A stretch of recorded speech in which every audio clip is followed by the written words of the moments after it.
Aime ton prochain tome 5, toujours pour public averti. Je cachais toutes les couvertures, je suis obligé de les cacher, j'ai l'impression que ça va mal se passer avec YouTube. Dans ce tome, on a Kazumi qui du coup avait réussi à s'échapper un peu grâce à ses amis de l'emprise de Saki, et Saki qui s'était un peu mis à l'écart en disant ok, faut que je me renforce, que je fasse aussi des trucs pour ne plus repérer des erreurs et vraiment que Kazumi devienne un peu limite mon esclave et qu'elle ait la main sur tout et que se dise ok, vraiment maintenant il est juste à moi et plus personne ne s'interpose là-dedans. Kazumi va essayer de trouver un peu, avec l'aide de ses amis, un peu une solution. Il va se rendre compte qu'en fait, il y a des choses un peu bizarres qui s'étaient passées par le passé, qu'il y a peut-être un traître qui se cache parmi leur groupe ou parmi ses connaissances. Ils vont débusquer, je ne vais pas forcément dire qui c'est, parce que j'avoue, ça reste une surprise assez agréable.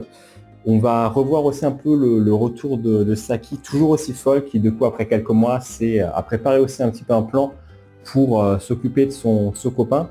Elle va aller voir la traite qui de base était revenue dans le camp, enfin de base elle était revenue dans le camp de Kazumi, là on a l'impression qu'elle est limite en train de rechanger de camp parce que Saki se dit ok, je vais quand même prendre mes précautions parce qu'on ne sait jamais, je t'ai quand même peut-être traité comme une merde à l'époque, mais entre temps il s'est passé des trucs et je connais pas trop, donc je vais quand même essayer de voir si tu ne trahis pas de nouveau.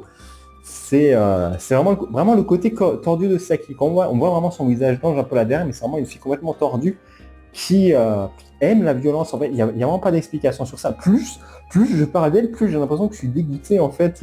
Alors que c'est un bon personnage. Dans son écriture, c'est un bon personnage, mais en soi, c'est un personnage totalement mauvais, totalement insipide et qui, je vais pas dire mériterait la mort, mais vraiment devrait se faire soigner si vraiment on parle comme ça. Et ouais, clairement, on voit avec ses actes que vraiment elle n'en a rien à faire en fait. Elle pense juste à Kazumi, elle pense même pas limite à son bonheur, juste à son bonheur à elle. Et elle ne se rend pas compte en fait du mal qu'elle fait et des horreurs qu'elle réalise dans le quotidien de tout ça. Et ouais, je ne vais pas forcément trop en dévoiler, on va peut-être s'arrêter là pour ce tome, mais ouais, on voit qu'on se rapproche de la fin, mais on se dit merde, il y a peut-être encore un tournant qui va se passer. Est-ce que vraiment ça peut bien finir? Est-ce que Saki va mourir? Est-ce que Kazumi va mourir? Est-ce qu'il y a un mort peut-être qui va vraiment arriver à la fin? On se pose vraiment la question et j'ai hâte de connaître la réponse dans le prochain tome. Et toi, t'en penses quoi?